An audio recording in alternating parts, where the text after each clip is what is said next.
এই সাই বাবার মন্দিরটি কম বেশি অনেকেই চেনেন। সোদপুরের সাই বাবার মন্দির। এর আগে অনেকবারই গিয়েছি, সন্ধে সন্ধে গিয়ে পুজো দিয়ে ফিরে এসেছি।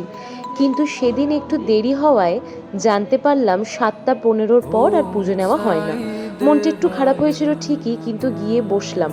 ভেবেছিলাম কিছুক্ষণ বসে উঠে আসব, কিন্তু তখনই কানে এলো ঠিক 7:30টার সময় আরতি শুরু হবে, 8টা পর্যন্ত আরতি হবে। না দেখে তো আর উঠতে পারলাম না। আরতি শেষ হওয়ার পরেই এই দৃশ্যটা চোখে পড়ল। অবাক হয়ে তাকিয়েছিলাম কিছুক্ষণ। কি সুন্দর করে সাই বাবার হাত পা টিপে দিচ্ছেন ওনারা। এই যে গেরুয়া পোশাকটি বাবা পরেছিলেন, এই পোশাকটি খুলে ফেলার পর ওখানে বসে থাকা যে কোনো একজনের হাতে বিনামূল্যে তুলে দেওয়া হয়। জিজ্ঞাসা করা হয় বাবার এই পোশাকটি কে নেবেন। প্রথম হাত তোলে যে তাকেই দেওয়া হয়। তারপরে দেখলাম বাবার ঘুমের জন্য বিছানা পাতা, চাদর পাতা। ঘুমের আগে এক অদ্ভুত স্তোত্র পাঠ হলো।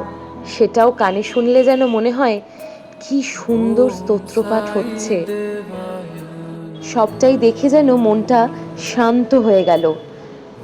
যারা ভাবেন যে এখানে বাচ্চাদের নিয়ে যাওয়া যাবে না, তাদেরকে বলে রাখি এখানে গেলে বাচ্চারা অনেক খুশি থাকে। এত বড় জায়গায় তারা দৌড়ায়, খেলা করে, সবই করতে পারে।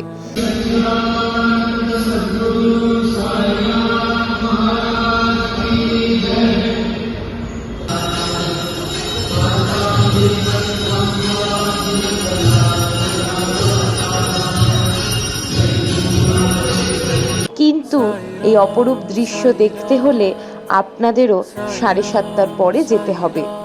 না, 7:30টার পরে যেতে হবে তার কোনো মানে নেই, তবে 8টা অবধি থাকতে হবে আপনি যখনই যান না কেন। আরতি শেষ হওয়ার পর এই অপরূপ দৃশ্য দেখা যায়।